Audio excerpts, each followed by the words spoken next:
बिस्मिल्लाहिर्रहमानिर्रहीम, अस्सलाम वालेकुम। मैं गौहर भट्ट सियासत के प्लेटफार्म से आपकी खिदमत में हाजिर हूँ और ख़बर ये है कि वफाकी वज़ीर इत्तलात फवाद चौधरी साहब ने ये अंदिया दिया है, ये इशारा दिया है कि पाकिस्तान का GSP+ स्टेटस ख़त्म किया जा रहा है या ख़त्म हो जाएगा। उस बात का ख़दशा पैदा हुआ है। वो क्या बात थी? वो ये बात हुई कि जनाब उन्होंने डॉन TV को एक इंटरव्यू दे रहे थे, रात को क्लिप उनका बड़ा वायरल हुआ।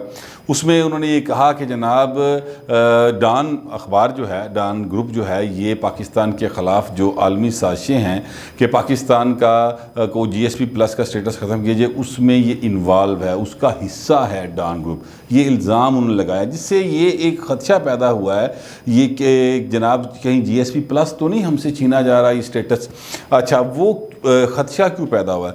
ये इस हुकूमत का, तहरीक-ए-इंसाफ की हुकूमत का बड़ा मतलब बेहतरीन तरीक़ेकार है अपनी कीती कराई दूजे ने सिर ते पाने ली। आप 3 साल की इनसे कारकर्दगी पूछे तो कहते हैं नवाज शरीफ चोर सी, शहबाज शरीफ चोर सी, जरदारी चोर सी, ये कहते रहेंगे। वो अपनी कारकर्दगी नहीं बताएंगे। इमरान खान खुद कारकर्दगी बताने आए तो नहीं बता सके। अपनी कारकर्दगी पर उन्होंने लगाया कि मुश्किल से 10 मिनट थे। नवाज शरीफ, जरदारी और साबका हुकूमतों के ख़िलाफ़ बोलने पर उन्होंने 1 घंटे से ज़्यादा का टाइम लगाया था। तो अपनी कारकर्दगी है कोई नहीं। अच्छा, वो करते यही रहे हैं। अब वो करने ये जा रहे हैं कि जनाब अगर ये स्टेटस ख़त्म हो जाए, जिसके इम्कानात बढ़े हुए हैं, और वो इम्कानात के हवाले से मैं पहले वीलॉग कर चुका हूँ, आपको थोड़ा सा रिपीट कर दूंगा कि वो क्या मामला है और किसने ये कहा था उस वक़्त। तो वो अब ये किसी ना कोई वो एक मोटा लाबरे के जितने पाते जाए कि इदी वजह तो होया। ये हरकत जो है इससे पहले भी ये करते रहे हैं कि पहले जंग ग्रुप पर डालते रहे हैं कि जंग ग्रुप जो है वो जनाब भारत का एजेंडा है, भारतीय एजेंडा है, और जंग ग्रुप जो है वो पाकिस्तान दुश्मन सरगर्मियों में मुलवस है। ये सारी बातें तहरीक इंसाफ करती रही है। अब भी जब वो शाहजेब खानज़ादा को इंटरव्यू देते हैं फवाद चौधरी साहब, तो वो अक्सर ही कहते हैं कि देखिए आपकी ग्रुप का मसला है, शाहजेब साहब आपने भी नौकरी करनी है, तो आपका मसला है ना कि आपने तो वो बातें करनी है जो ग्रुप पॉलिसी है, और वो आपको पता है कि भारत नवाज है, और वो इस तरह की बातें वो करते हैं। अक्सर इस तरह की मैंने उनके सुने हैं क्लिप्स को, वो ये कह रहे होते हैं। सिर्फ फवाद साहब नहीं कह रहे होते, पूरी की पूरी जो कबीना है वो जब भी जंग ग्रुप की बात आएगी तो वो यही कहेगी, उनके ऊपर डाल देते हैं। इसी तरह से अब डॉन की बारी आ गई। डॉन के ऊपर डाला जा रहा है कि GSP+ का स्टेटस जो है वो ख़त्म किया जा रहा है। GSP+ जो है ना, ये वो स्टेटस है जिसकी वजह से पाकिस्तान की जो मसनूआत हैं वो बाहर जाती हैं यूरोपीय मंडियों के अंदर, तो उनके ऊपर जो टैक्स होता है और ड्यूटियाँ हैं वो नहीं लगती, जिसकी वजह से सारे जो प्रोडक्ट है, जो भी हमारा कपड़ा जाता है या पेंटा जाती हैं, जो भी जाता है वहाँ पर वो सस्ता होता है दीगर ममालिक की निस्बत, डेवलप कंट्रीज़ की निस्बत सस्ता होता है। ये स्टेटस जो है ये उन लोगों को दिया जाता है, उन ममालिक को दिया जाता है जो डेवलपिंग कंट्रीज़ होती हैं, जहाँ पर इकॉनमी बड़ी स्प्रेस होती है, वहाँ पर लोगों को रोज़गार का मसला होता है। तो इसलिए ये स्टेटस दिया जाता है कि वहाँ पर 4 पैसे आएंगे, कोई एजुकेशन आएगी, क्राइम रेट कम होगा, लोग जो हैं उनके अंदर उन खुशहाली आएगी, तो वो जुनूनियत की तरफ नहीं जाएंगे। ये एक ओवरऑल इसका कंसेप्ट है जिसकी वजह से दिया जाता है। लेकिन साथ ही साथ वो कुछ पाबंदियाँ भी लगाते हैं, और वो पाबंदियाँ ये लगाते हैं कि जनाब आपने फ्रीडम ऑफ एक्सप्रेशन रखनी है, आपकी फैक्ट्रीज में चाइल्ड लेबर ना हो, आपकी जो है अपना सनती कारकुन उसको उजरत पूरी मिले और उसको मुकम्मल तहफ़्फ़ुज़ दिया जाए। इस तरह की कुछ पाबंदियाँ वो लगाते हैं, और उसको फॉलो करते रहें तो फिर नतीजा ये निकलता है कि आपको स्टेटस मिल जाता है, जिससे ओवरऑल पूरे मुल्क को फ़ायदा होता है। हमारी 26 अरब डॉलर के करीब जो इस वक्त बरामदात है उसका हुजम हो चुका है। तो ये जो स्टेटस है ये एक्चुअली मिला था नवाज शरीफ साहब के दौर में, लेकिन ये उससे पहले आसिफ जरदारी साहब और नवाज शरीफ साहब की जो मुसलसल काविशें थी गवर्नमेंट के दौरान, उसको देखते हुए दिया था। हो सकता है ज़ाहिर है इसमें इंटरनेशनल साजिश भी शामिल हो कि उस वक्त उनकी ज़रूरत हो पाकिस्तान के साथ मामलत करने। जिस तरह अमरीका की हम ज़रूरत है तो अमरीका ने सानू सारा कुछ कहना शुरू कर दिया, वाह जी वाह, वाह जी वाह। फिर अब ज़रूरत ख़त्म हो गई, और जो है अमेरिका वो अब अफ़गानिस्तान से चला गया, और पाकिस्तान को उन्होंने पहले अपना क्या कहते हैं पक्का कचूर यार डिक्लेयर किया हुआ था। अब वो साढ़े वज़ीर-ए-आज़म फ़ोन भी नहीं सुनता, साढ़ा वज़ीर-ए-आज़म बेचारा मिनट बाद फ़ोन चुके वेद आया कि नहीं आया। तो ये सूरत हाल जो है वो बनी हुई है। तो अब ये इम्कान पैदा हुआ है। अच्छा, इस हवाले से चौधरी सरवर साहब ने एक निजी महफिल के अंदर ये बात की थी, और उन्होंने ये कहा था कि यार मैं बड़ा परेशान हूँ कि मैं अभी दौरा करके आया हूँ। उन दिनों वो 2-4 रोज़ पहले ही वापस आए थे, जब हमारे एक दो दोस्तों के साथ उसकी मुलाकात हुई थी। तो उसमें उन्होंने कहा था कि यार मुझे लगता है कि GSP प्लस का स्टेटस हमसे वापस ले लिया जाएगा, और उसकी जो है ना वजह यह है कि हमारे यहाँ पर जो वज़ीर ख़ारजा साहब हैं वो कोई लॉबिंग नहीं कर रहे, वो विले बैठे रहते हैं, और ये हुकूमत की कारकर्दगी अच्छी है बुरी है, लेकिन आप दुनिया के सामने अपना केस प्रॉपर प्रेजेंट तो करें। वो प्रॉपर प्रेजेंट भी नहीं कर पा रहे, जिसकी वजह से लगता ये है कि हमारे हालात जो हैं वो काफ़ी ख़राब हो जाएंगे, और GSP प्लस का स्टेटस गया तो फिर पाकिस्तान की जो बरामदात हैं वो ऐसे नोज़ डाउन जो हैं वो नीचे आएंगी, और बड़ा नुकसान हो जाएगा हमें। और ये इस बात का हुकूमत को कोई एहसास नहीं है। मैं कई बार कह चुका हूँ क़यादत से भी, और क़यादत से ज़ाहिर है मुराद इमरान खान है, लेकिन इमरान खान आपको पता है वो अपने ही हाल में खुश रहने वाली शख्सियत है, वो दूसरों की परवाह नहीं करते, और बिल्कुल कोई नहीं सोचते कि जनाब पाकिस्तान की तरफ जा रहा है। गल्लां करनगे सारियां कि हाय हाय मैंने पाकिस्तान का बड़ा दुख है, रातों को नींद नहीं आती, लेकिन ऐसी कोई बात नहीं है। अमली तौर पर तो कम अज़ कम ऐसी कोई चीज़ अभी तक सामने नहीं आई। अच्छा, अब फवाद चौधरी साहब ने जो बात की उस पर मेरे दिमाग में ये सारी पुरानी बात जो फवाद चौधरी सरवर साहब फरमा रहे थे पिछले महीने की बात है, तो वो मुझे सारी की सारी बात जहन में आ गई। तो मैंने सोचा कि यार ये लगता है कि कहीं ऐसा कोई ने भिनक पड़ गई है, क्योंकि चौधरी सरवर साहब ने यह गल जे 2-3 सहाफियां ना की है, तो उन्होंने ज़ाहिर है हुकूमत के लोगों ने भी तो की होगी ना कि यार इधर ध्यान करो।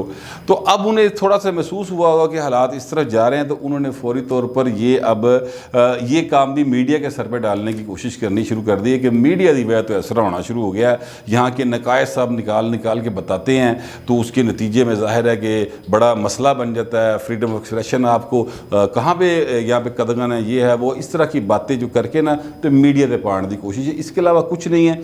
लेकिन अब मैं कहना ये चाहता हूं कि ये एक सीरियस मैटर है। GSP प्लस पाकिस्तान के लिए एक बड़ा सीरियस मैटर है। यहाँ पर जो भी फैसलाबाद ये लूमा चल रही हैं ना, तो वो GSP प्लस की वजह से चल रही है। लोगों के पास बहुत ज़्यादा ऑर्डर्स हैं, बिजली ना होने की वजह से वो चीका मार दे के सानू बिजली दो उसी बनाना है। अब ये जो सूरत हाल है ना, ये बनी हुई है, और हुकूमत ने उसके लिए एक तैयार कर लिया कि असी पानी कीते। तो डान ग्रुप को इंटरव्यू दे देते उत्ते फिलहाल डान नू पाता, कल जंग नू करनगे जंग ते पा देंगे।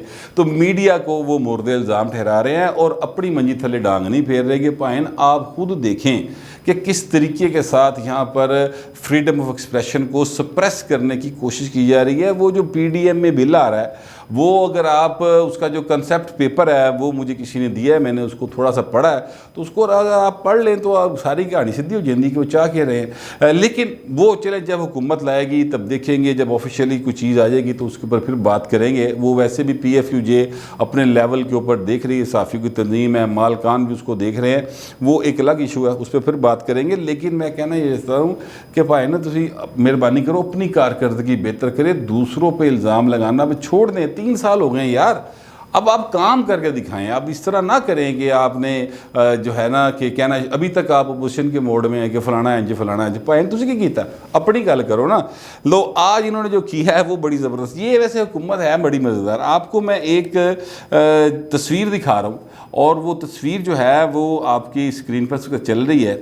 ये फ़याज़ुल हसन चौहान साहब हैं, ये पंजाब के तर्जुमान हैं, ये पहले वज़ीर इत्तलात थे, ये सूबाई वज़ीर भी हैं, इनके पास जेल का महकमा भी है, और इसके साथ साथ इनको तर्जुमान पंजाब हुकूमत बनाया गया है। ये अपने हलके में एक इलेक्ट्रॉनिक्स की मशीन का इफ्तिताह करने के लिए गए। वहाँ पर जैसे होता है एक होती है अपना प्लेट, उसके ऊपर फूलों की पत्तियाँ रखी होती हैं, साथ एक कैंची होती है, और कैंची के ऊपर बड़े जो है ना वो रिबन शिबन बंधे होते हैं, और फिर इफ्तिताह करने से पहले वो रिबन खोल के कैंची से वो रिबन काटा जाता है, और उसके बाद जनाब ताड़ियाँ थोड़ी आवाज़ दी अल्लाह खैर सल्ला।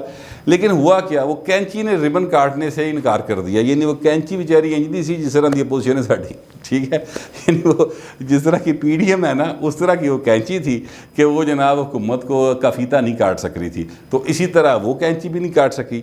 तो लेकिन फ़याज़ुल हसन चौहान साहब जो है ना वो बड़े तेज़ आदमी, और उनकी चर्फ ज़बानी जो है वो बहुत मशहूर है। उन्होंने क्या किया, उन्होंने जनाब अपने दांतों के साथ फ़ीता काटा। ये जो झुके हुए हैं दांतों के साथ फ़ीता काट रहे हैं, फ़ीता काटा और गल बस ऐनी गल थी, तो अंदर बढ़ गए, इफ्तिताह हो गया।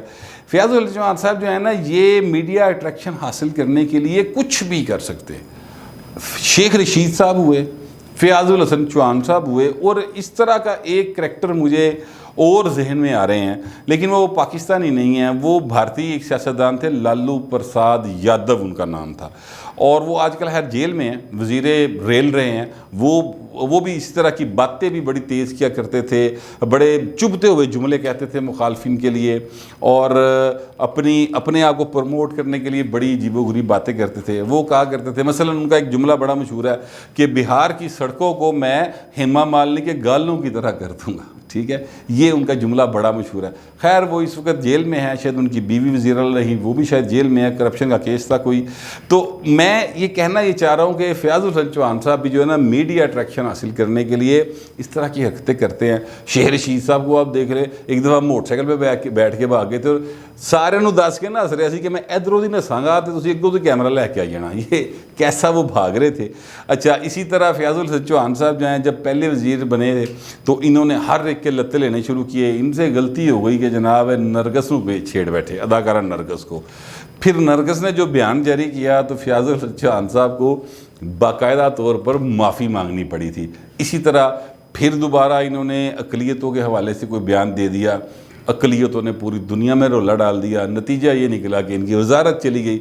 अच्छा, अब ये दोबारा अट्रैक्शन हासिल करने के लिए हरकतें करते हैं, लेकिन आज ये साबित हो गया कि फ़याज़ुल हसन चौहान साहब जो है ना वो सिर्फ ज़बान दे तेज़ नहीं, दंदां दे भी बड़े तेज़ ने, ते जिथे काम निकलदा होवे, हथ होवे, ज़बान होवे, सिर होवे, अपने जिस्म का हर हिस्सा वो प्रॉपर इस्तेमाल कर लेते हैं और अपना टाइम टपा लेंगे चंगे तरीके नाल। लेकिन ये तो खैर चलें, एक आप समझ लें कि चुटकला सा था, लेकिन असल बात जो मैं करना चाह रहा था और वो सीरियस मैटर है कि जनाब GSP+ का स्टेटस अगर पाकिस्तान से खुदा ना खास्ता अल्लाह ना करे वो ख़त्म हो जाए तो यहाँ पर जो पहले ही बेरोज़गारी फैली हुई है उसमें बहुत ज़्यादा इजाफा हो जाएगा, क्योंकि बहुत सारे लोग जो हैं उन सनतों से रिलेटेड हैं, लेबर से लेकर और इंजीनियर्स तक बहुत सारे लोगों का रोज़गार लगा हुआ है, और उसी की वजह से पाकिस्तान की बरामदात का जो हुजम है वो बढ़ता चला जा रहा है। लेकिन वो सारा का सारा काम रह जाएगा। इसमें कोई शुबे की बात नहीं कि इंडिया ज़रूर ये कोशिश कर रहा होगा कि वो GSP+ का स्टेटस हमारा ख़त्म हो जाए। ज़ाहिर है वो हमारा दुश्मन है, उसने हर पास कोशिश करने की, इधरों भी फाड़ लिए, इधरों भी फाड़ लिए, और वो हमें मतलब वो हमें देख कर राज़ी नहीं है, वो हमारे वजूद से, हमारे मुल्क के होने से ही उनको तकलीफ़ होती है, तो वो ज़रूर कोशिशें कर रहा होगा। लेकिन यार बात यह है कि उनकी कोशिशें अपनी जगह पर,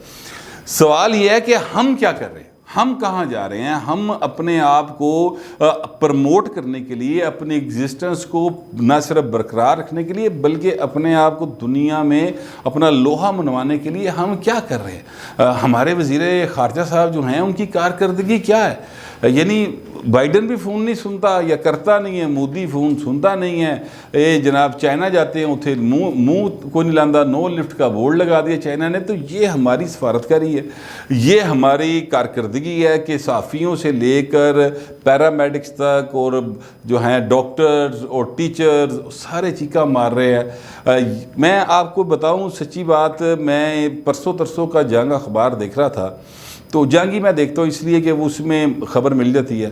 तो एक जो क्राइम का एक छोटा सा बना हुआ था, क्या कहते हैं उसको, एक बॉक्स लगा हुआ था, तो उसमें 6 ख़बरें थीं और 6 की 6 रेप से मुतल्लिक थी, जिसमें माइनर से लेकर ख़वातीन तक के रेप थे, और वो सारी की सारी ज़िला लाहौर से मुतल्लिक थी। ये सूबाई दारुल हुकूमत की बात कर रहा हूँ, लाहौर की।